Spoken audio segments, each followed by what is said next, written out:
when we breathe and we're intentional about it, after a few minutes, it can lower our blood pressure. It can reduce our anxiety. It can help us to feel more grounded and supported by the universe. Because the reality is nothing really has changed. Okay. I definitely want you to elaborate on that. Our lives have often felt out of control.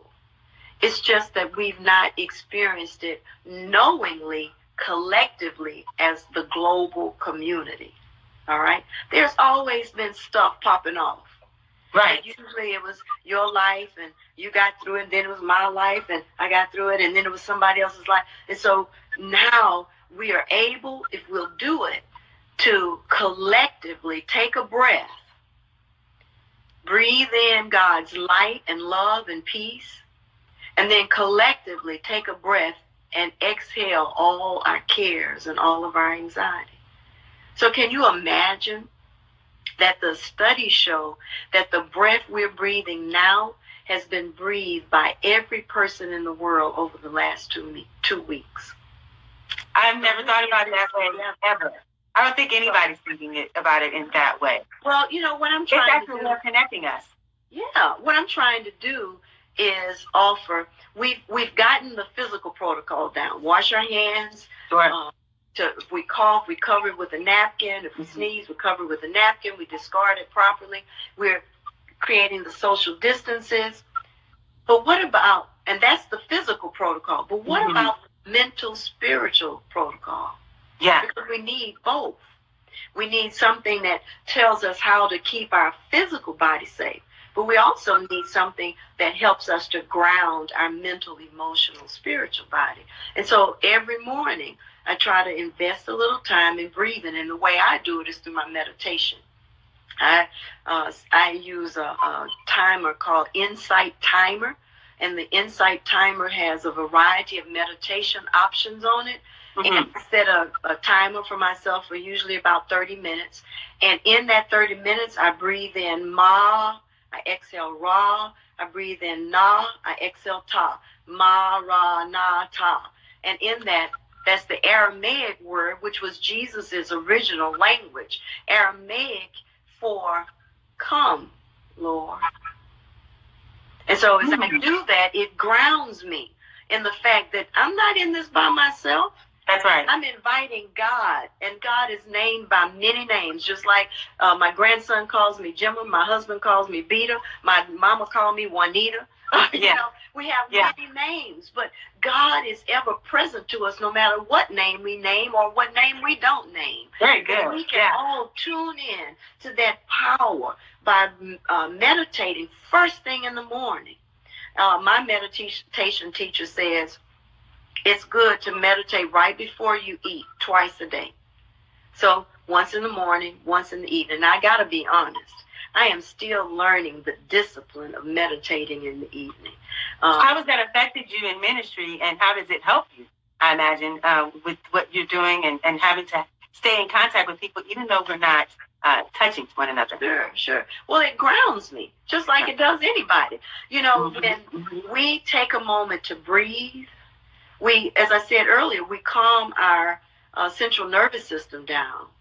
Gotcha. And we don't have to operate out of fight and flight. We can be present and not affected. We can just be. We can be in the space with whatever's going on. One of the things, the other thing that I'm doing is every morning Rudy and I start our morning with a meditation that is very positive. So we start our day off listening. I have a coach, and so every morning she sends me a meditation, and so I listen to that. It's usually about 3 minutes, but there's so many positive affirmations and meditations out there that on the World Wide Web, that people can find something that speaks to them, that speaks their language. And so start your day with meditation so that you can catch your breath and you can slow the roll of anxiety. Okay. Then the second thing is put some good word in your head, some good thoughts. One of the things we've been doing at St. John's is we're doing a sermon series called A Better Way to Live. And it's where it's 17 rules. And so one of the rules says that every morning start your day with pleasant thoughts. And so that's what the morning mentor that I get from my coach is. It's a way of starting my day with pleasant thoughts. I'll show you another way that can be done. I was talking to a friend a few minutes ago, and she said that one of the things she's done is on the side of her bed, she put a picture of her granddaughter, because her granddaughter is the joy of her life, right? And so time she wakes up, she sees this granddaughter who is a pleasant experience for her. And so again, this is the opportunity for us to program ourselves for the kind of people we want to be after this is all over. And that means we've got to have a routine and some spiritual practices and rituals that ground us and support us and engage us in the internal, where there is no chaos, where there is no confusion. And that can be cultivated. That's what my book, Learning to Be, is really about. How do you find your center where you're grounded in the midst of whatever the circumstances may be? It takes work. But, you know, it also takes work to lose your mind. I've done that, too. I want to know about that. And I hate to cut you off, but I do want to know how, in fact, you've been able to, you sound like you're at peace. But nobody just gets to that point. You've got to come out of something to get to peace. So what happened to you to make you to get to this place of peace? What my book is about, Learning to Be, and what my experience has been rooted in. You said, how did I get here? Well, you know, sometimes you think you get places by accident. It's not like you signed up for the course, but you ended up with one, okay? And so the way I got here was that about 7 years into ministry at St. John's, the church, we started with 9 members, and it grew about 500 members every year, grew very rapidly. So about the 7th year, I experienced what my psychiatrist called a major depressive episode. My grandmother didn't know nothing about no major depressive episode. She would have called it a nervous breakdown. And so that's exactly what I experienced. And let me kind of tell you the backstory. I grew up as a kid who always wanted to be the good little girl, follow all the rules, do all the right things, make sure I did everything above and beyond. And that made for an incredible setup for a nervous breakdown. It made for the fact that when you are working always to get other people's acceptance and other people's approval and other people's pats on the back, it wears you out. So what did your what did it look like? What did you want to sleep all day? What did your depression look like? How did you know it was you were breaking down? What did that look like for you? I know everybody's different. One morning I got up and fixed breakfast. Our house had a busy family. Our kids were young. They were just starting middle school. And so we made it a habit of making sure we all had breakfast together. So we had breakfast, and my husband asked me if I would like him to take the girls to school that morning. I said, sure. So I hugged them all goodbye, and they went out the door. I went to the restroom and finished putting on my makeup, and all of a sudden I had this feeling like I was catching the flu or something. It was just all of a sudden this horrible feeling came over me, and I couldn't really explain it. So I thought, well, maybe I just been moving around too much this morning. So I called my secretary. We rescheduled the morning. I told her, look, let me lay down. I think if I just maybe kind of start my day a little slower, I'll rest for a little bit, probably can come in around noon. And so I called her, and I literally, Amanda, saw myself pick up the phone, hit redial, and say, I'm not coming in. I don't know if I'm ever coming back. I'm taking a medical leave or something, and I hung up the phone. And what did she say? I think she was she just kind of went, okay. And so I hung up the phone, got in bed, and then I proceeded to sleep 18 to 20 hours every day for months. Wow. That was 27. Okay, so most pastors or most ministry, they'll say, well, let's pray it out of her. Did they try to do that? What was the remedy for people around you? What did they think you could do? We can pray you through this. Now, certainly, let me tell you something. I believe in prayer. Sure, I do too. All right. But let me tell you, when you have certain kinds of mental health and physical health diagnosis, you need not just prayer, but you need some medicine and some therapy. Yeah, so that I could begin to have my nervous system rebuilt. There was a lot going on. So here's what happens. In our lives, if you think about our life as a gallon container, we have the right amount of feel-good chemicals in that container. Right. Now, losses like the loss of a business, the loss of a relationship, deaths, and all the kinds of suffering that happens in an individual's life, it siphons off some of those feel-good chemicals. And what I didn't realize is that I had gotten down to fumes. Got you. So the doctor, my psychiatrist, Dr. Shana Lee, put it this way. She said that you have exhausted, if you will, your feel-good chemicals. Right. And so it's going to take time for them to be rebuilt.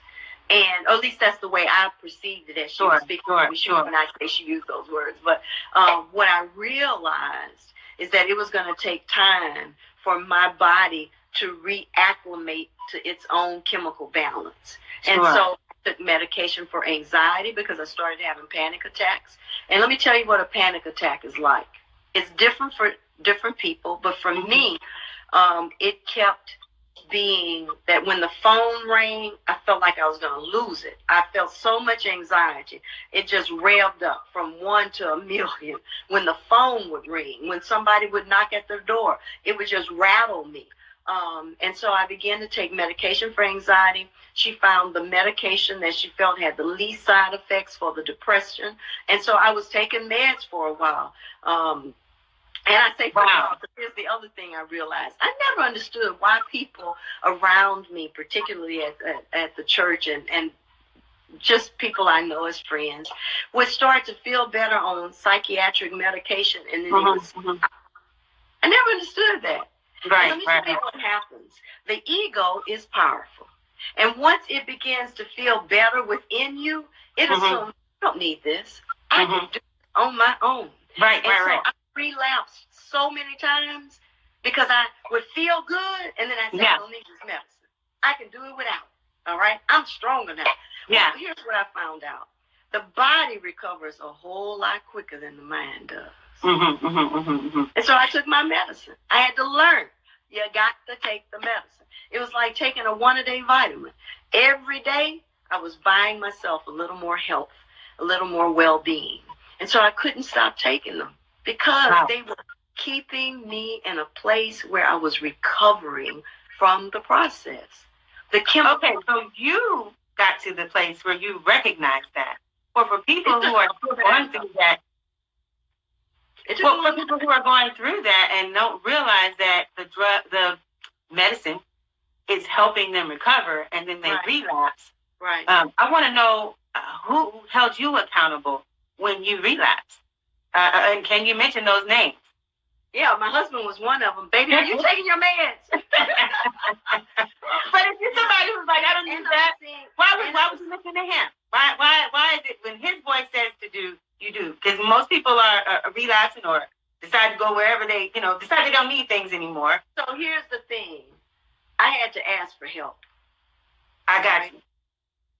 So I had to realize I couldn't do this by myself, which I knew that my psychiatrist was present, but I was only seeing her once a month. But you had to ask for it. Exactly. And then I saw a psychotherapist who I was seeing every 2 weeks. And so they would ask, but then there were times when after a while you're not seeing them as regularly. You go to seeing the doctor 2 months and then 3 months. And then you're seeing your psychotherapist maybe once a month. And so in between those times, I'm feeling good. Yeah. And good meant I'm not sleeping 18 to 20 hours a day. I'm only sleeping 15 hours a day, or I'm only sleeping 12 hours a day. But to me, that was such a significant improvement that I was like, dog, and I was going from being in my bed all day to now I can sit on the sofa. But keep in mind, that wasn't full recovery. Right. But it was just so dramatically different than what I had experienced. I believed that I was better. And so before I knew it, I would stop taking the meds, and then I would begin to act as though I was the old Juanita. Start to take things, responsibilities, and take on, well, I can handle that. I can do that. I feel good enough that I can handle that for you. You know, instead of giving myself permission to set some healthy boundaries around a full recovery. And now I'm going to tell you something. Full recovery does not mean going back to being the old me. What does full recovery look like for you? Full recovery looked like learning how to live with this diagnosis from here on out. Very good. Very good.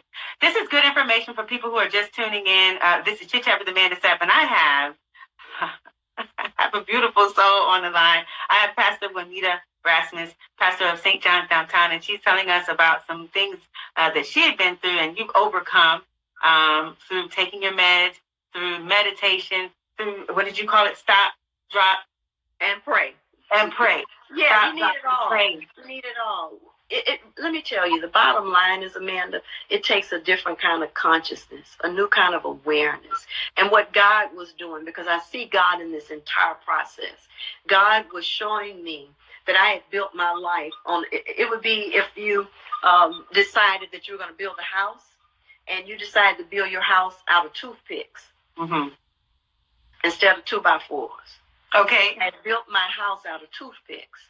The toothpicks of needing other people's acceptance and approval. The toothpicks of not knowing how to set healthy boundaries for myself. And let me tell you, for a person who needs acceptance and approval, to say that you work for God, I mean, my goodness, it's like the best job in the world, right? And so here I am, addicted to approval, addicted to performance, addicted to perfection, and I go to work for God, and I know no limits. You call me and say, Pastor Juanita, can you come to a women's retreat? I say, yes. Why? Because I work for God. Then you say, Pastor Juanita, can you come and do a Bible study for us for 6 weeks? Sure. Yeah. Because I work for God. And so internally, I was in the very best place possible for an addict. And I'm an addict in recovery. I am addicted to needing other people's acceptance and approval. Other people's pats on the back. Other people's validations. Before I was in ministry, I was in sales. And I know that I was in sales because it fed my need. And not just ego. Part of it is the childhood story we tell ourselves. The story we make up about what's real and what's important and what's valuable to us and what makes us feel good and what makes us feel important. What makes us feel validated? What makes us feel valuable and worthy? And all that stuff. We all make up a little story. My story took me as far as it could, and then I crashed. My therapist told me this once. He said, Juanita, you're going to have to live with this for the rest of your life. And when he said that, I thought I was going to just die in his office. I mean, what do you mean I'm going to have to live with this for the rest of my life? But I was so upset and so offended and so hurt that he said that I just left his office at the end of the appointment, and I did not go back. I found me a new therapist because I thought, I'm not going to live with this for the rest of my life. Well, I've seen... You think he was being negative, or... I'm going to tell you. I've seen him since then. And probably about 5 years ago, he said to me, Juanita, did you understand what I told you, what I meant when I told you that? And I said at the time I didn't. I said, but I understand now. He was absolutely right. You will live with your diagnosis, with your disruption, with your divorce, with your disappointment, with your feeling dejected. You're going to live with those things for the rest of your life. Now, the question is, how will you live? That's right. See, what he was trying to say to me is that you've got to be conscious of this pattern that's happened in your mind, because it's been recorded now in your mind. It'll be an easy default to have another nervous breakdown. It'll be an easy default to experience another time of depression because your brain knows how to go there now. All right? So if I was going to experience a measure of quality of life, I was going to have to decide how I wanted to live. And so that led me to a place where some questions came up for me. Mm-hmm. One of the questions is, who am I? Mm-hmm. So who am I? And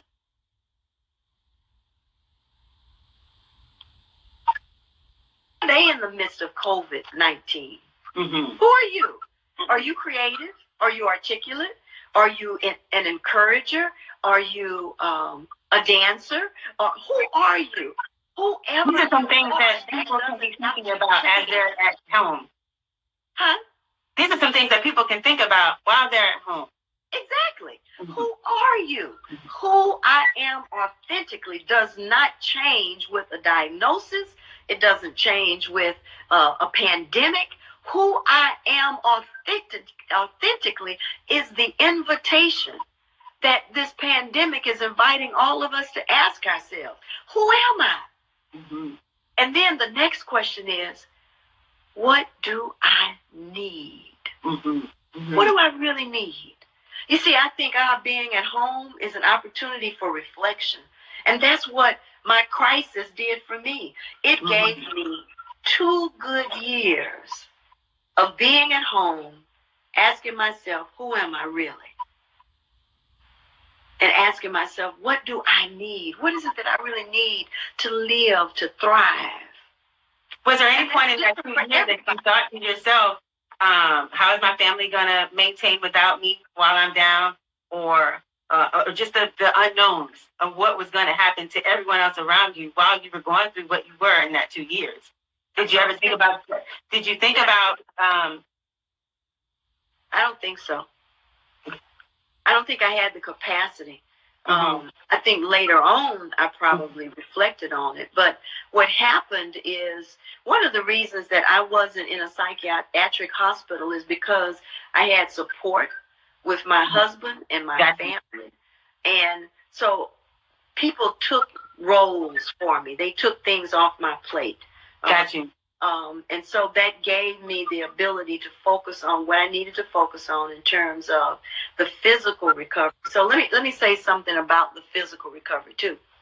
One is I had to change my diet because I was eating all kinds of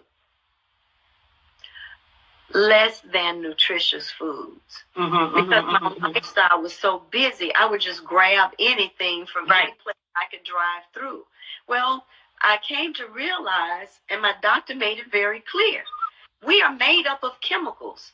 Everything we eat processes in our body as a chemical. We are a chemical composite.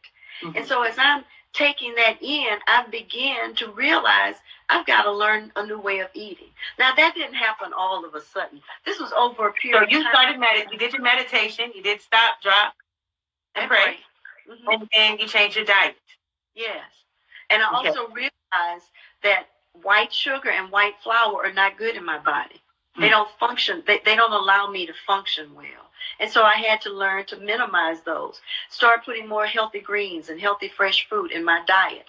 Dr. Pam Atkins, who is my personal physician, helped me. She and Dr. Floyd, her husband, they're partners in the Center for Wellbeing, Health and Wellbeing. And so over time, we had been fasting every January anyway. So I had been cleaning up my diet, but not as consistently as I needed to. And so now I realize, wait a minute, everything I do is either building a healthy chemical balance or it's taking away from it. That's right.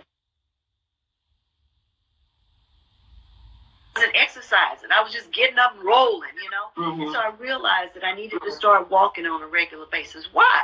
Because walking increases the endorphins. Endorphins are what? A chemical that make you feel better. You get outside, you get in the sun, you increase a chemical called vitamin D. Most people who are depressed, many people experiencing mental health challenges have mineral and vitamin deficiencies. So as I began to be aware, sometimes the awareness came through my physicians, my psychiatrists, or my therapists. Sometimes it was an awareness of somebody saying, well, you know, I started doing XYZ, and it's really made me feel better. And so I realized that, yes, I was going to have to live with the effect of the diagnosis, the insight of the diagnosis, the learning of the diagnosis for the rest of my life. I realized I wasn't drinking enough water. I drank a lot of caffeine during that time. I found out caffeine is not good in my body. It doesn't work for me. And so often we are just doing things because it's convenient, it's easy. I realized I had to be more intentional about my mind care, what went into my mind, about my body care, what went into my body, and about my soul care, my spirit care. So one of the things I want to encourage your audience, Amanda, is to cut back on all the constantly negative COVID-19 news. We're affected by that. Some of us will find ourselves feeling more jittery, increased anxiety. Yep. Some of us will find ourselves feeling more angry. Some of us will find ourselves grieving and sad. Pay attention to how much of that hyped negativity, that's energy. How much of that energy is coming into our homes, because that energy affects our chemical makeup. Is there a certain amount of media that we should be taking in, a certain amount of times that we should dedicate to that? I mean, how should we time manage in all of this? I mean, obviously there are reasons why people are feeling the way that they do with respect, to what's going on and in their individual lives. But how should we manage this time? How much information should we take in? How much media should we accept so that we can at least know what's going on, but again, know how to avoid the negative that's coming out? That's an intelligent question, and you have to ask somebody smarter than me. But the answer that I would give is fast for the media for 6 hours. Pay attention to how you feel. Then fast for 12 hours. Just do it over a period of a week. Maybe you start with fasting for 1 hour. Then you fast the next day for 2 hours. Fast for a period of time, and then see how you feel. Notice what you're noticing. Notice if you're still having heart palpitations. Notice if you're still being short with the people around you. Notice what you're noticing. Give yourself an opportunity to notice who you are as you minimize and reduce the amount of negative energy coming in. Now, somebody says, well, we got to know what's going on. Absolutely. But you need to know every 2 minutes. Maybe we could back up, make it 15.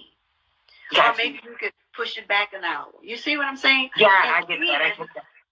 But that'll help with people who have maybe never had an opportunity to have time management. Now with the tips that you're giving, they can at least get started on doing something like that. Now, I also want to know, I know that you guys at St. John's Downtown, and for those of you that are tuned in, I just want to make sure that we're mentioning that this is Chit Chat with Amanda Sapp, and we have Pastor Juanita Rasmus here on the line with us. She's giving us some really, really good information. If you guys have questions or comments, please comment that information below. We know right now that it's stop, drop, and pray. That's the first thing we need to do when we get up. Also, what we're taking in, what food we're eating, that plays a huge, and how we can create a balance in our lives. And then you started working out. And so those three things, those three components, I imagine, from what I'm hearing, what you're saying, those are the things that helped you spearhead you towards a life of completion, so to speak. Well, let's say a life of learning to be. Learning to be authentic. Learning to be. Learning to be present but unaffected, because we can be. We can train ourselves how to be present in an environment but not take on all the negative energy of that space. We don't have to. One of the things that I've been sharing with folks at church at St. John's Downtown is we've been on this sermon series, is there's a thing, a graph called the map of consciousness. And the map of consciousness talks about how at the lower levels of this map of consciousness, which is takes into account feelings that we have, how each feeling has a corresponding energetic frequency. And so at the very bottom of it, it might be shame. Then it might be anger and pride and anxiety and courage, and then you can get up to a place of willingness, and then there's a place a higher level of consciousness. I'm trying to think, what does it call it?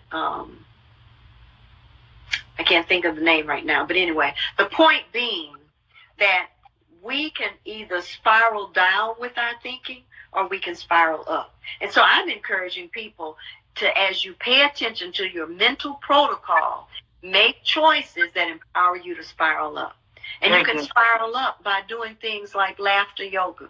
If you can't find comedy on TV or on your phone or what have you, to help you laugh, because laughter really is good medicine. Remember, many of the things we do release chemicals in our body. Laughter is one of them. And so laughter yoga is fake laughing that that. Wait, this is a real thing? Are you saying laughter yoga? Yeah, I am. Okay, I've never heard of laughter yoga before. I mean, yoga, of course, and laughter. When I'm thinking, okay, we can go see a comedy show, or I can watch my TV, and then I'm gonna go do some yoga. But this is one thing. Okay, yeah, it's one thing. So let me give you an example. Take something that you do every day. Mm-hmm. So right now, everybody's washing their hands, right? When we laugh, a genuine belly laugh, and when I say genuine, I simply mean that we make ourselves laugh deep down in our gut. Mm-hmm. It actually produces more endorphins. Endorphins are our innate feel-good drug. Okay? So as an example, laughter yoga says that you can fake laughter and it still generates the same kind of response. Didn't know that. Okay. You're washing your hands, right? And you just start laughing.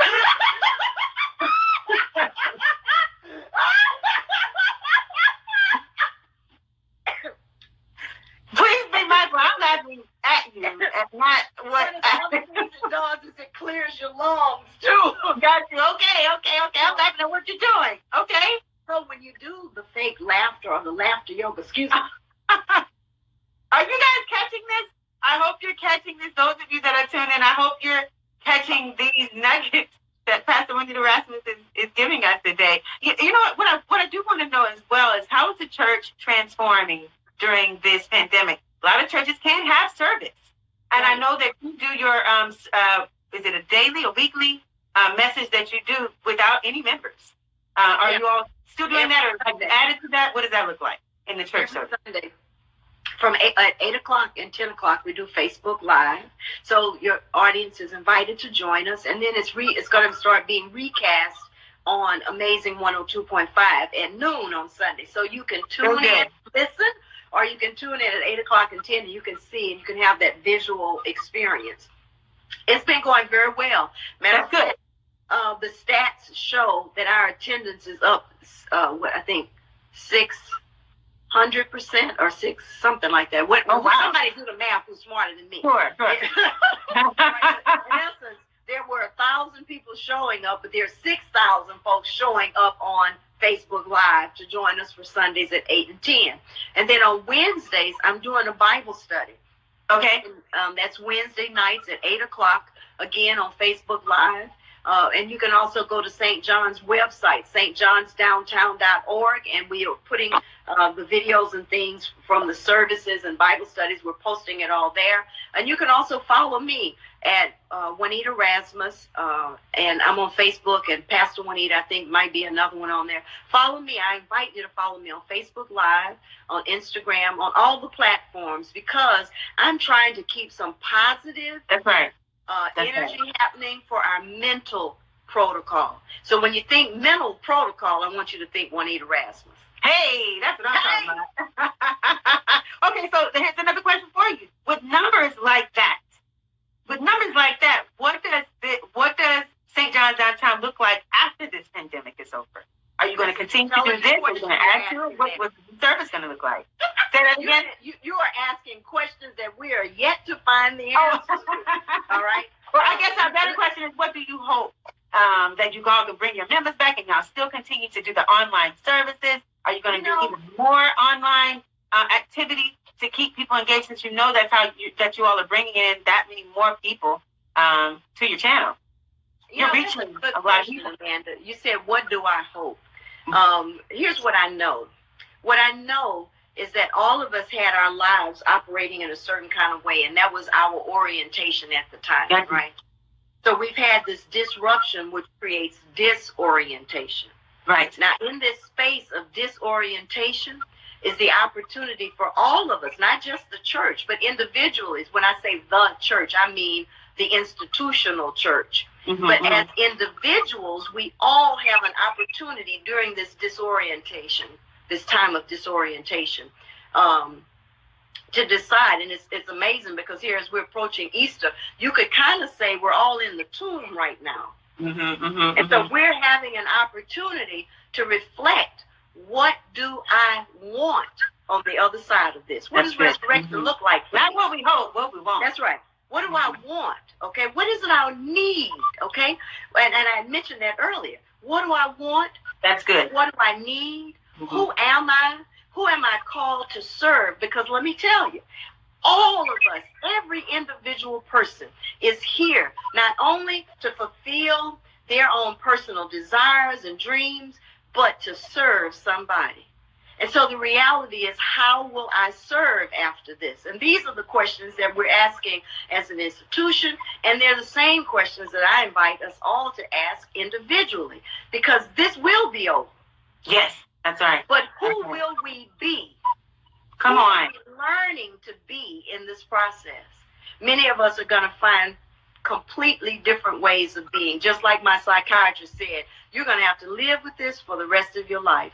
What I heard is, you're going to have to live with this for the rest of your life. I should have heard as, you're going to live with this for the rest of your life. Make it count. That's what I should have heard.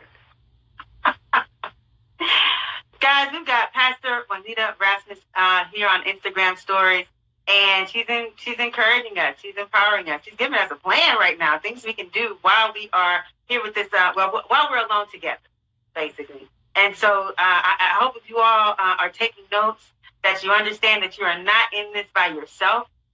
You've got St. John's downtown, who every Sunday, you guys are still having service online. That's right.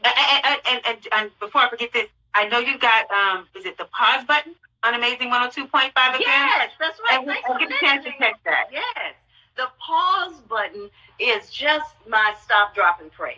It's the opportunity. It's kind of a condensed little word of encouragement, reminding people to breathe, and just giving us a breathing break during the course of the day.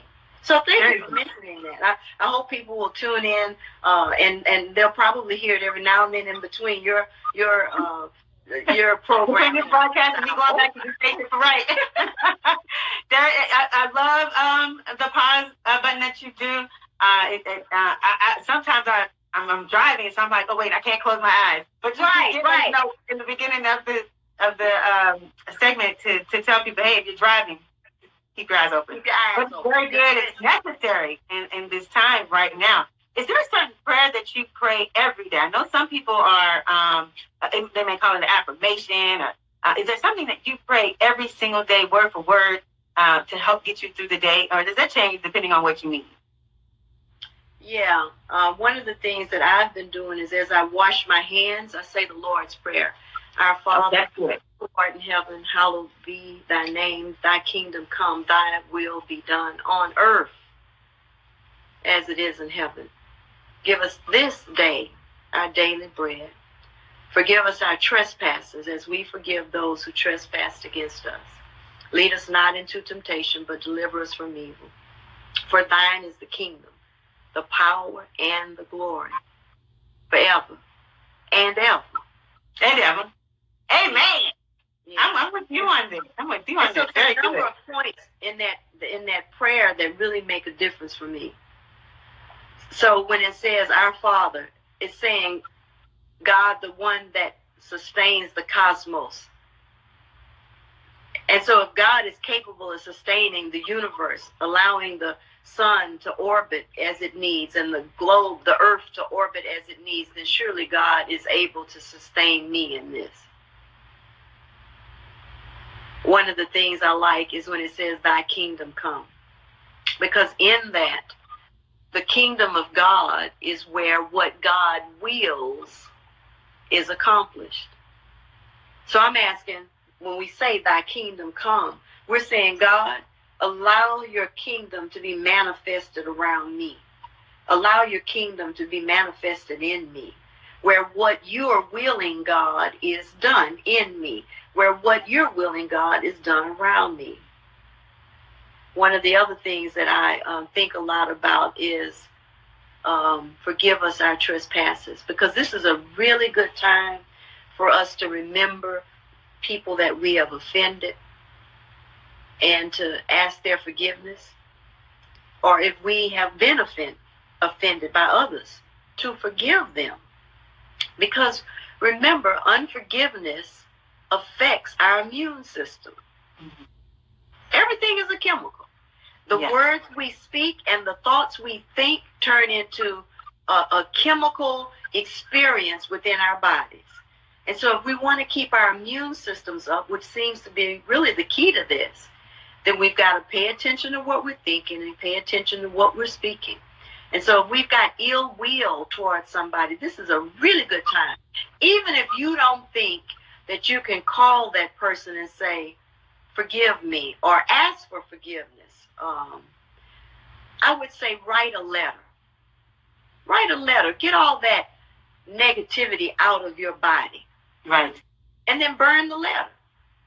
Oh, don't give it to him? Because in my head, I'm thinking I can give it. Oh. No.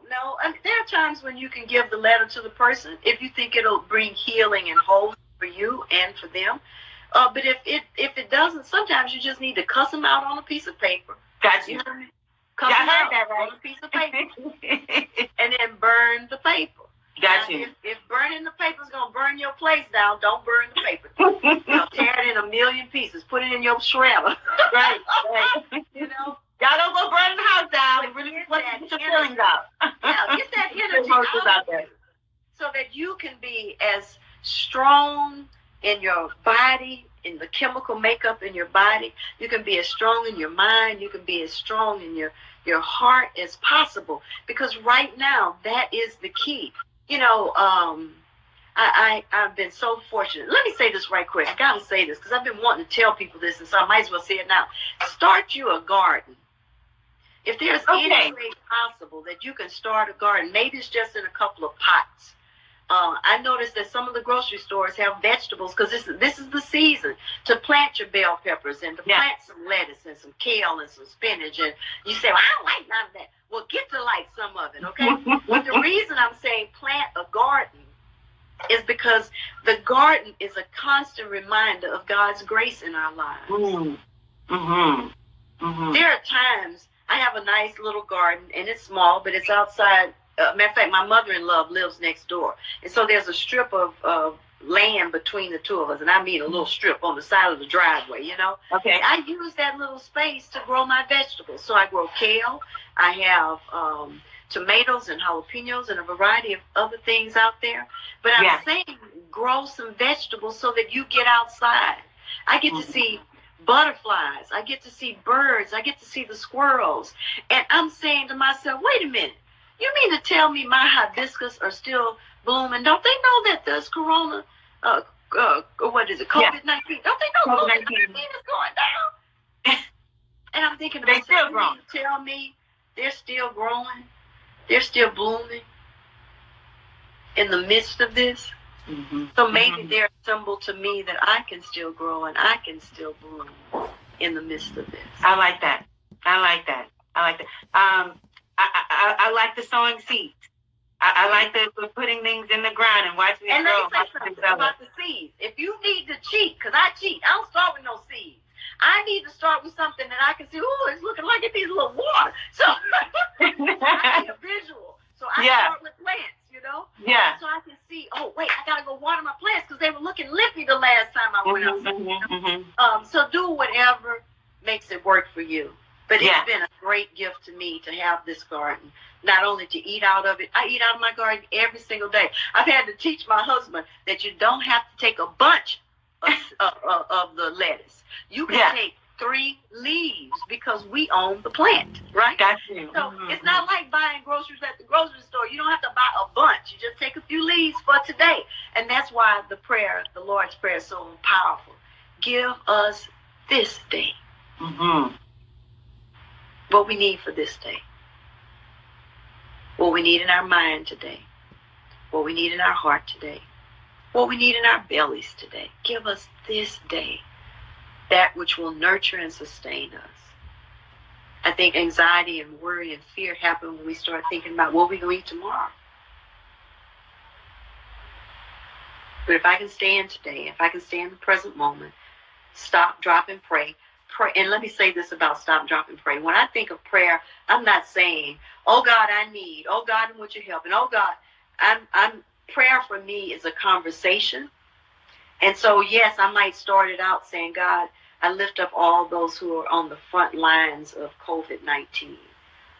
The doctors and the nurses and the researchers. And even you're being specific with your prayer.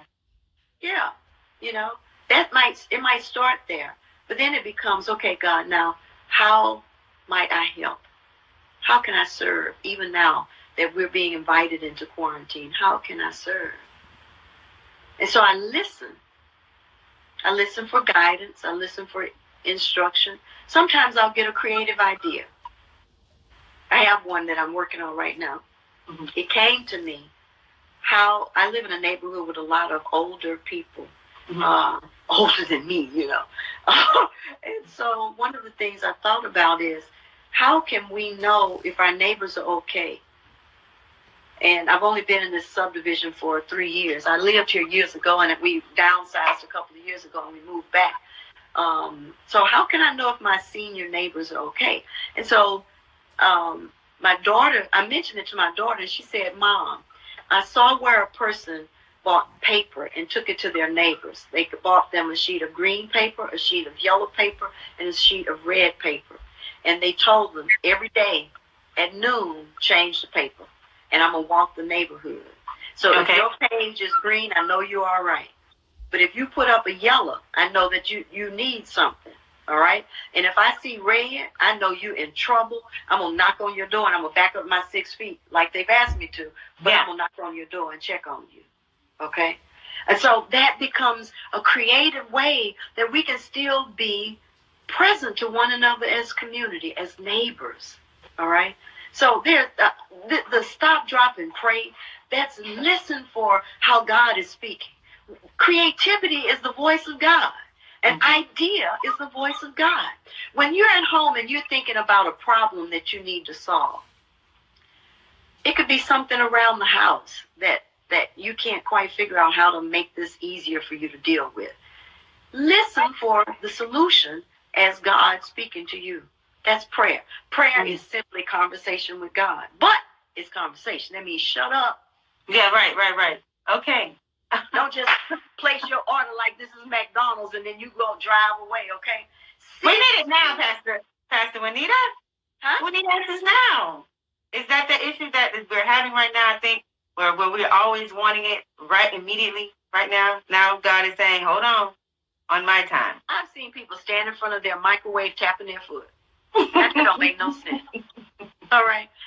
It doesn't make any sense, but it's a habit.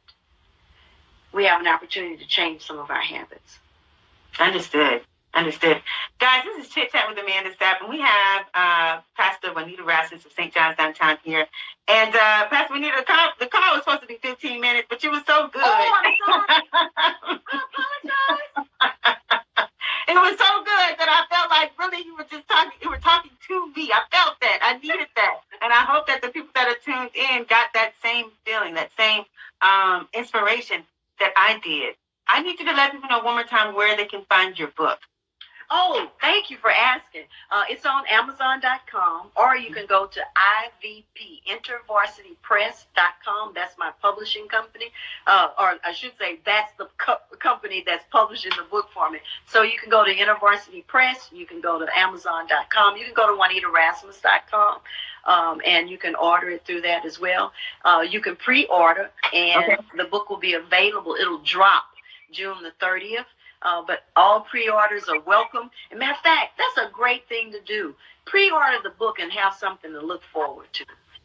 The other thing I want to mention, if you don't mind, is, No, I don't mind. Amazing 102.5 is a outreach of the Bread of Life. And so I want to ask people who are buying things on Amazon, if you haven't already chosen a charity of choice, would you consider the Bread of Life in the Amazon Smile program?